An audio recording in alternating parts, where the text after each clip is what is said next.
നിർത്തലാക്കിയ Nilambur railway parcel service പുനരാരംഭിക്കുന്നതുമായി ബന്ധപ്പെട്ട് ഗുണഭോക്താക്കളുടെ യോഗം ചേർന്നു. അടുത്ത മാസം 4 നടക്കുന്ന ഔദ്യോഗിക യോഗത്തിൽ പാഴ്സൽ സർവീസ് ഉപയോഗിക്കുന്നവരുടെ ആവശ്യങ്ങൾ ക്രോഡീകരിച്ച് അവതരിപ്പിക്കുന്നതിന് മുന്നോടിയായാണ് യോഗം ചേർന്നത്.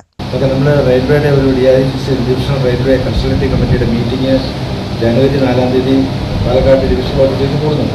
വ്യാപകമായിട്ടുള്ള ഒരു മീറ്റിംഗാണ്, കൺസൾട്ടേറ്റീവ് കമ്മിറ്റി മീറ്റിംഗാണ്. അപ്പോൾ അന്നത്തേക്ക് നമുക്ക് നിലമ്പൂരിലുള്ള പാഴ്സൽ സർവീസ് വർഷങ്ങളായിട്ട് നടന്നിട്ടുണ്ട്. 10 വർഷമായിട്ട് പാഴ്സൽ സർവീസ് നിലമ്പൂരിൽ ഡയറക്റ്റ് ബുക്കിങ്ങുകൾ ഉണ്ടായിരുന്നു. പക്ഷേ അതിപ്പോൾ നിർത്തി വെച്ചിരിക്കുകയാണ്. അങ്ങനെ റെയിൽവേയുടെ കാരണങ്ങളും പറയുന്നുണ്ട്. പക്ഷേ നമ്മൾക്ക് വേണ്ടുന്നത് അതല്ലല്ലോ. നമുക്ക് നമ്മുടെ ഇവിടുത്തെ സ്റ്റേക്ക് ഹോൾഡേഴ്സിനെ സംബന്ധിച്ചോളം, അതായത് നിലമ്പൂരുള്ള വ്യാപാരികളെ അല്ലെങ്കിൽ മാനുഫാക്ചറേഴ്സിനെ സംബന്ധിച്ചോളം നമ്മളുടെ സാധനങ്ങൾ കാശ് കുറച്ചിട്ട്, അതായത് കോസ്റ്റ് എഫക്റ്റീവായിട്ട് നമുക്ക് എത്തിക്കേണ്ട സാധനങ്ങളിൽ എത്തിക്കിട്ടുക എന്നുള്ളത്, അതുപോലെ നമ്മൾക്ക് വരുന്ന റോ മെറ്റീരിയൽസ് അല്ലെങ്കിൽ ട്രേഡ് ചെയ്യേണ്ട പ്രൊഡക്ട്സ് നമുക്ക് വളരെ പെട്ടെന്ന് കോസ്റ്റ് എഫക്റ്റീവായിട്ട് നിലമ്പൂർ കിട്ടുക എന്നുള്ളതാണ് നമ്മുടെ ആവശ്യം.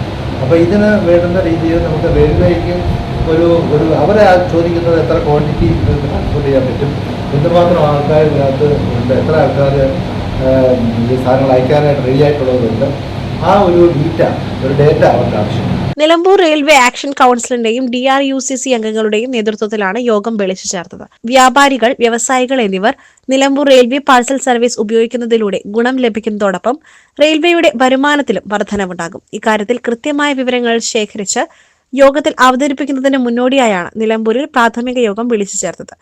DRUCCയിൽ പ്രിയങ്ക ഗാന്ധി MP-യുടെ പ്രതിനിധിയായ ജോഷുവ കോശി, PV അബ്ദുൽ വഹാബ് MP-യുടെ പ്രതിനിധിയായ Anas Athimannil, railway action council പ്രതിനിധി ജോർജ് വർഗീസ് എന്നിവരുടെ നേതൃത്വത്തിലാണ് യോഗം ചേർന്നത്. Gold, pure gold.